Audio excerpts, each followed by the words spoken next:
The community of this morning's guest gets larger every time you turn around. Who is he? You'll meet him coming up next on Carolina People.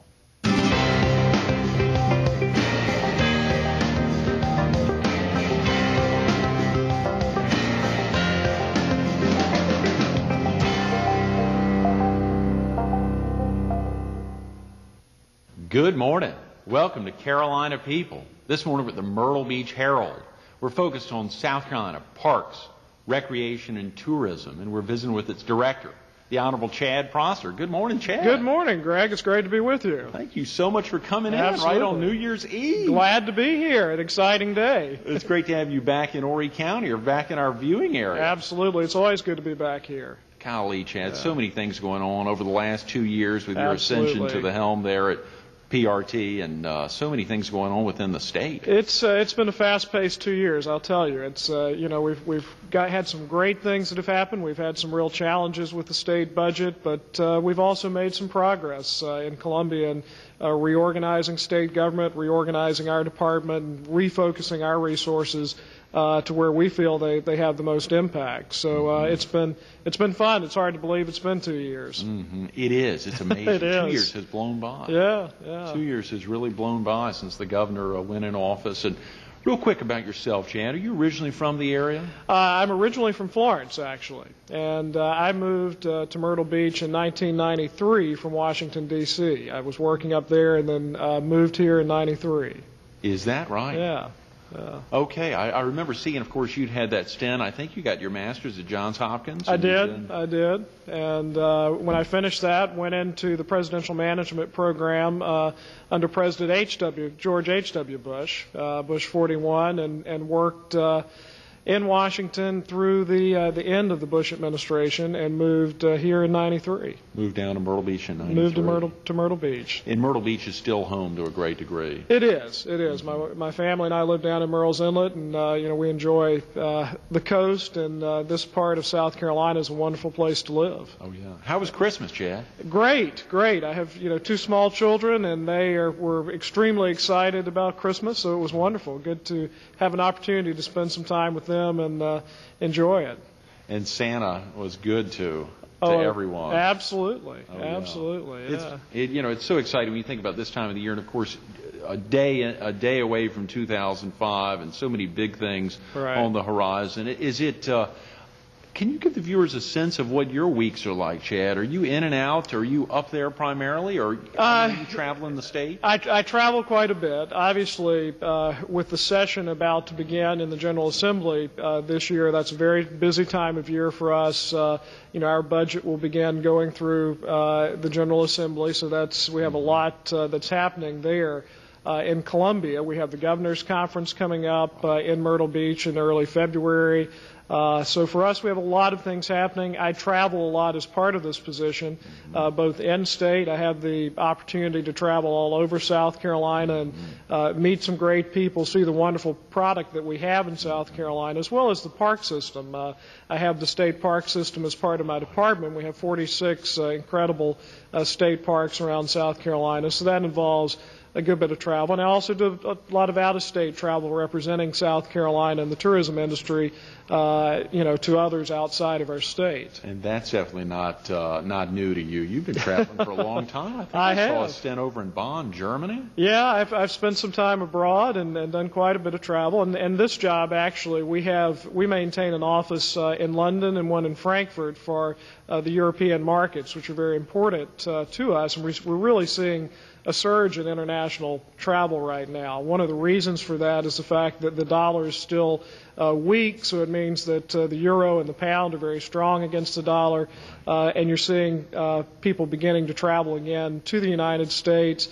I think they've overcome a lot of the security concerns, and the economics of it are really driving people back to the United States, and we're getting a fair share of that in our market. So those markets are important for us to develop, and we're certainly seeing a surge right now because of the dynamics in the economy. And a state like South Carolina, or a state, virtually any state in the U.S., really takes advantage. I guess online marketing tools must be very strong to reach folks abroad. They are. The online environment, as well as we do some direct consumer marketing. Most of it is more PR related and working with travel operators. In the international market, folks still tend to use a travel agent. That's certainly changed here in the United States in the way that we travel. But in Europe, it's very common still for folks to use a travel operator or a travel agent. So we work with those folks in packaging travel to South Carolina, and that's generally the way that we draw those visitors. Mm-hmm. Just within the state, Chad, you think about the 29 million, I think, visitors coming through the state. Or a little over 30 million. Is that right? A little over 30 million visitors a year. Well, I was visiting Discover South Carolina this morning, doing a little research, and it was fascinating going through that site and seeing the impact, as well as the 8+ million folks that are going through the visitor centers.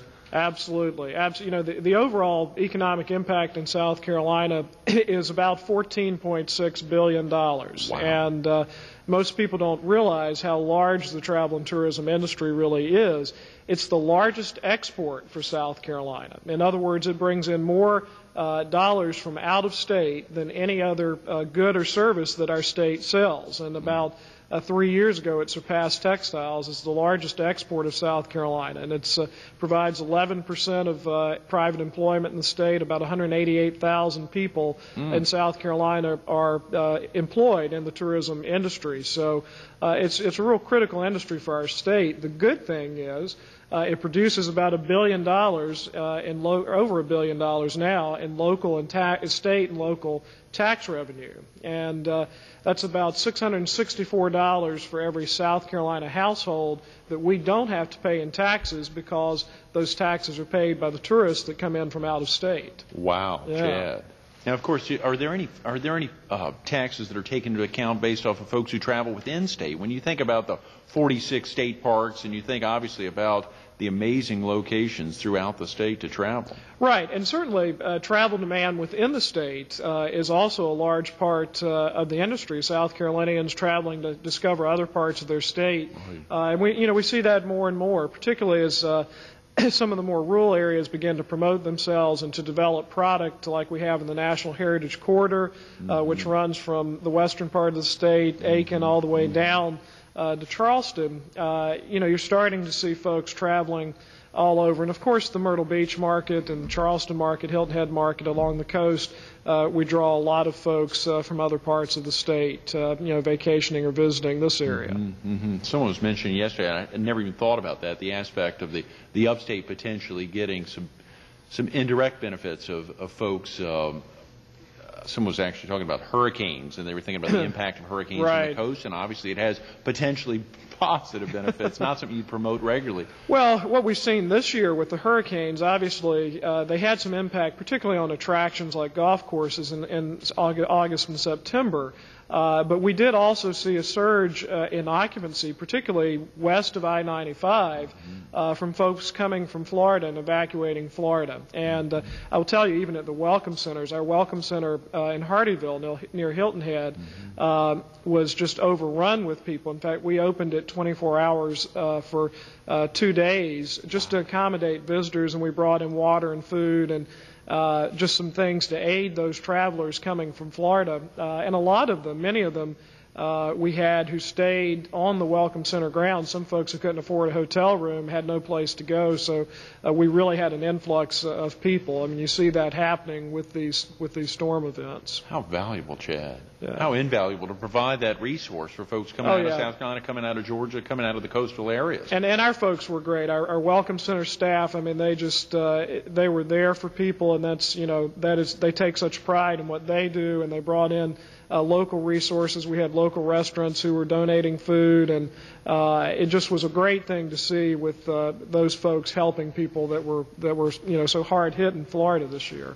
I love hearing you say the word local, Chad, and we think back to your role as a when I speak of you as the Honorable and then drop to Chad, the Honorable Chad Prosser as the chairman of Horry County Council for 4 years, and then reelected. I think the only person in history having been reelected to successive terms. That's right. as chairman of county council. A big, big deal. Is it tough for you to be back here and not be involved as an elected official? It's, I would not say it's tough. I enjoyed those years. Obviously, there were some real challenges when I was chairman and when I was a council member. I spent a little over 8.5 years on council as a whole, and I was actually acting chairman when the then chairman was suspended, and then ran for the chairmanship and then ran again. So was so involved for so long, and it is somewhat difficult to give up, but I will tell you, with what I'm doing now and the mission that we have at PRT, I've really enjoyed that. So I'm not following or not as involved locally as I once was.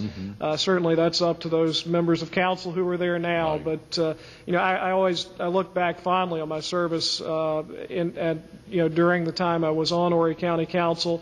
I might not have seen that when I was there sometimes with some of the controversy, but it was a great experience and a real honor to serve the folks of Horry County. It's a wonderful area and a wonderful, there's so many great things to be a part of here, and with all of the growth and positive things that have happened over the years. And actually being one of the councilmen serving one of the districts within the council, and then serving as chairman, and now in a position where you are constantly back and forth between the county and our state capital. Well, and I dealt quite a bit with state government when I was chairman, and now I'm on the flip side of that, which is interesting, and it's nice to be able to still work some projects. Obviously, a lot of the tourism projects that are happening that we work from an economic development standpoint in Columbia are taking place, here in the Myrtle Beach market. So, I'm here quite a bit working on those things and working with the Myrtle Beach Area Chamber and so many of the good organizations that we've got here. You really grow to appreciate those organizations when you're away from the area, and then you kind of come back in with a different perspective. So a lot of positive things happening. Absolutely. Luke Rankin was with us yesterday, Chad, and hearing him talk about, I think he said session reconvenes on January 11th, and he gets back into that role of really hopping back and forth again for a number of months, and getting back in that mode is tough at times. It is. Particularly after the holidays, and obviously with today being New Year's Eve. When you think about that and traveling all over the state, I guess it's tough for you to really qualify the value of the travel and recognizing the importance of being back home. It is. Certainly it's wonderful to be back home. The holidays have been great to have opportunity to spend more time with my family, and these jobs involve a lot of travel. A couple of weeks ago, sat down with my chief of staff in Columbia, and we looked at the schedule from January to June, basically. We're all booked up and traveling, around the state, out of state, just a lot happening and going on, but it's a good thing to be involved in. We're making progress with South Carolina. Tourism is a very dynamic part of the economy. It's really a bright light in the economy of South Carolina. So it's just a great opportunity for me to be involved with that in this capacity. Absolutely. Chad, share with viewers a little bit about the Governor's Conference kicking off in early February, and who all's invited to that, what goes on there. Folks are coming in from all over the country, all over, to participate, to It's called the Governor's Conference on Travel and Tourism. It's an annual event that's sponsored by the Governor's Office in my department. Every state has a Governor's Conference on Travel and Tourism, and this of course is ours. It was in Hilton Head last year, and it will be in Myrtle Beach this year, February 2nd through 4th. We have approximately 600 participants, and these are folks in the travel and tourism industry. Anyone can register for the conference. There's a registration fee, but anyone can register. And you have everyone from golf course owners and hotel owners to operators, general managers, folks from the universities, folks from Coastal Carolina and Horry Georgetown Technical College here, who are also, I will say, helping us with putting on the Governor's Conference this year. A lot of volunteers from those institutions, a lot of your regional and local tourism folks, your convention and visitors bureaus, and the Myrtle Beach Area Chamber, which is also helping with the production of this year's event. One thing we're doing differently this year, on Friday, which is the last day of the conference, we're sponsoring some frontline customer service training, and I'm very excited about this because it will enable not just your owners and your general managers to get training and have the opportunity to attend the Governor's Conference, but for a very small separate registration fee, they can bring their frontline folks to receive some really world-class customer service training, and we're going to do a number of sessions on Friday, and I think that's going to work very well. Obviously, being in the Myrtle Beach market, there's so many people in the tourism industry, we thought it'd be a great opportunity to offer that to folks. If a viewer was interested in possibly attending, would they want to call the Parks, Recreation, and Tourism office, or would there be a local number to call? The best thing to do would be to go to our website, which is discoversouthcarolina.com. Okay. And they will go to the agency part of the website, and they'll see a button there for the Governor's Conference, and it has all of the registration information. You can print out the registration form online and then mail it back in. So I would say they need to do that fairly soon, because we're looking to have a full Governor's Conference, yes. And I'm sure it'll be very well attended, given that it's in Myrtle Beach this year. Absolutely. Yeah, but a great opportunity. Yes. Chad, let's talk about how South Carolina ranks versus other states as it relates to marketing dollars. Marketing dollars are so vital. I think I visited the travel, the national travel site earlier this morning, saw a shot of Senator Ted Stevens, an appropriation of an additional $10 million to promote travel in the U.S. Right. When we bring it down to a micro level and think about South Carolina marketing dollars and how those are expended, where do we rank versus some other states? Well, it's interesting you mentioned Senator Stevens' proposal, because one of the flukes, really, of tourism in the United States is that the U.S. government, over the last couple of years after the Travel and Tourism Administration was cut by Congress, has spent very little money marketing the United States. So in the international arena, you have small countries like Costa Rica and Taiwan and Thailand, who spend a lot more than the United States, and that's been an issue in this industry. There was originally $50 million appropriated by Congress for this campaign that you refer to. That was cut down to about $7 million, and it's being spent in the UK, the United Kingdom, in that market. So we're participating in that on the international side. But when we look state to state, obviously the majority of dollars are being spent by individual states. And we look at our competitive set, which are sort of the mid-Atlantic and southeastern states. Obviously, Florida is the 800-pound gorilla, both in terms of the state dollars and the private contributions that they have, because they have large players like Universal or Disney who put a lot of money into their cooperative programs. We were, 2 years ago, sort of in the middle of the pack. South Carolina, 10 years ago, was at the very top of the southeastern states. And South Carolina has traditionally been a leader in tourism development. That's slipped over a period of years, and our goal has been to regain that position. So we've moved up a couple of notches to the top third of the pack as far as our competitive states. And despite the budget cuts we endured, we reorganized PRT as an agency to put more money into our marketing. Last year, we increased our overall marketing by 60%, and our paid placement media by about 55%, and that's a substantial number. Very excited about this year, because 2005, the calendar year, begins our tourism campaign for 2005, and we've got some some new things that are happening this year. We're going to be doing television again. We're going to be doing more interactive, because so many people are using interactive resources for their travel planning and their travel booking, and making some substantial changes to our website to address that as well. And we've lengthened our campaign. It used to be the state would mainly run a campaign in the spring to spur business for the summer, and that was it. We've pushed the campaign farther into the summer because we can't take that business for granted anymore. There's a lot of competition from other destinations out there, and we're also doing a fall campaign, as we did this year, as sort of a mandatory part of the campaign to ensure that we're pumping that business all year long.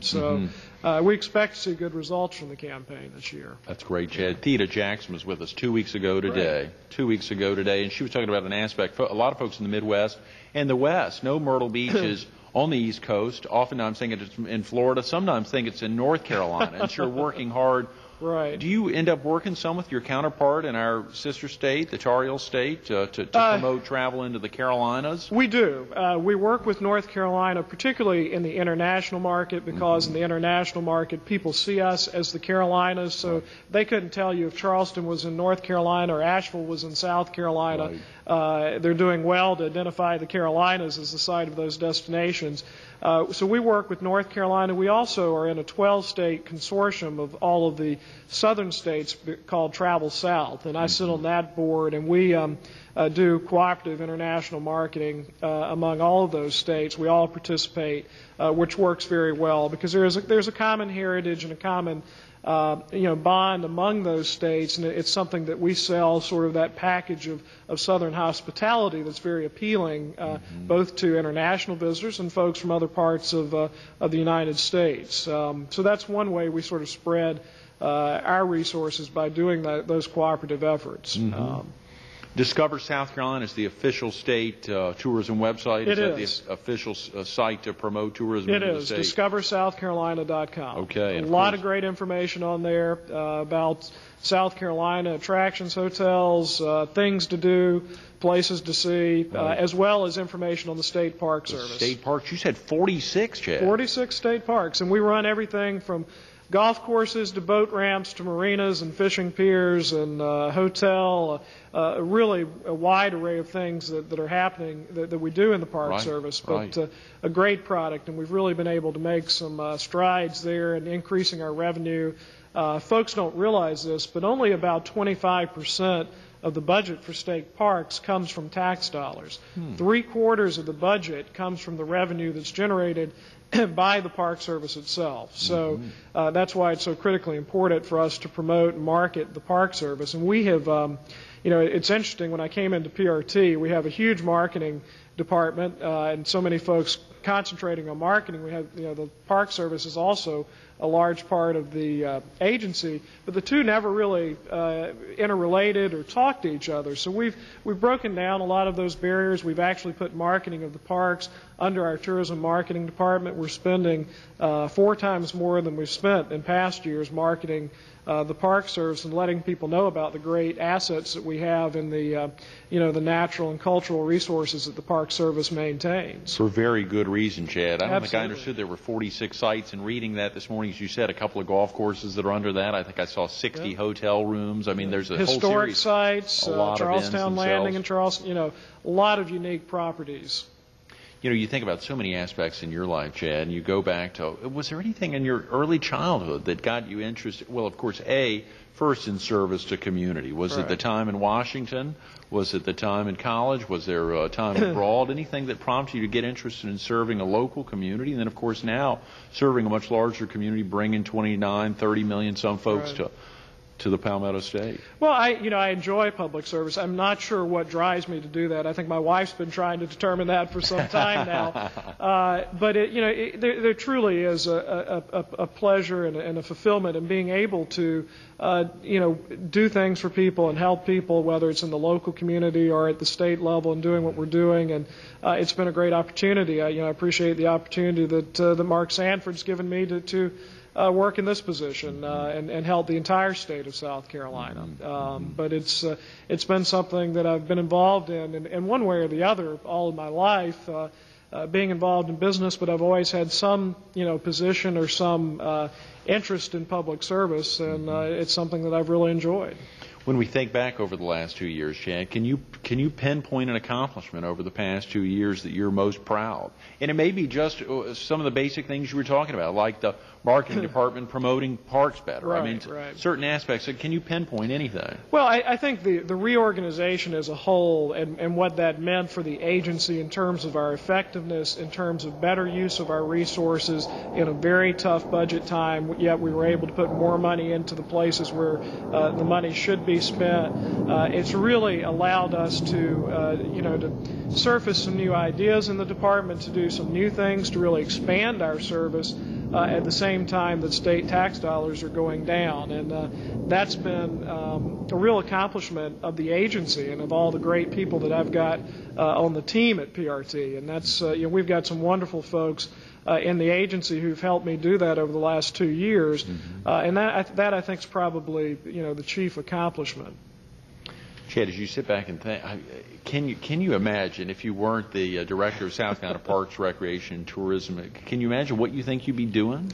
It's hard to know. Just when it's the same as when I was chairman. That huge time commitment that it takes. If that void suddenly came open in my life, I'm not sure what I would do with it. I certainly have other things and have my own business that I still maintain, and certainly would go back to that. But in terms of the travel and the time commitment and that it takes for doing these jobs, it's kind of hard because for the last 12 plus years I've lived with that big public service element of my life. I don't know. I might have to try that sometime. Yeah, and that last aspect of having committed so much time to public service, but at the same time trying to maintain business. We weren't able to talk about Sunbank. I'm sorry we've run out of time, but you think about inspirations in your life. Maybe it's your kid. I mean, or your Jamie. I mean, can you pinpoint an inspiration? Well, certainly family is critically important to me, and I think when you have a family and you have children, it really changes your perspective, and that, if anything, reinforces my desire to want to serve the public and make some good things happen for our community. This is where we live. South Carolina is my native state. We plan to stay here, and if we can do some things to make it better, that's very gratifying. Absolutely. Thanks so much for being with us this morning, Chad. Thank you. I've enjoyed it. Definitely. Stay tuned to more Carolina People with the Honorable Chad Prosser coming up next.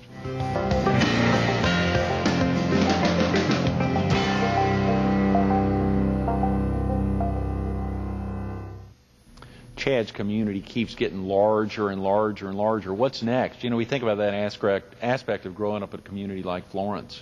Then spending time in our nation's capital in Washington, D.C., recognizing even time abroad in Bonn, Germany, coming back to a smaller community, representing as a public servant, representing a district on the south end of Horry County, and then becoming county council chairman. That community keeps getting larger now, representing the #1 industry in the state of South Carolina, a much larger community, the community of the entire Palmetto State, trying to get that community out. You heard him talk about offices in London and Frankfurt and throughout. There's so many aspects of life to bring that community down. Today's a big day as we wrap up 2004, as we move into a big new year. Building our community and continue to strengthen the community is something that Chad lives for. Have a happy new year.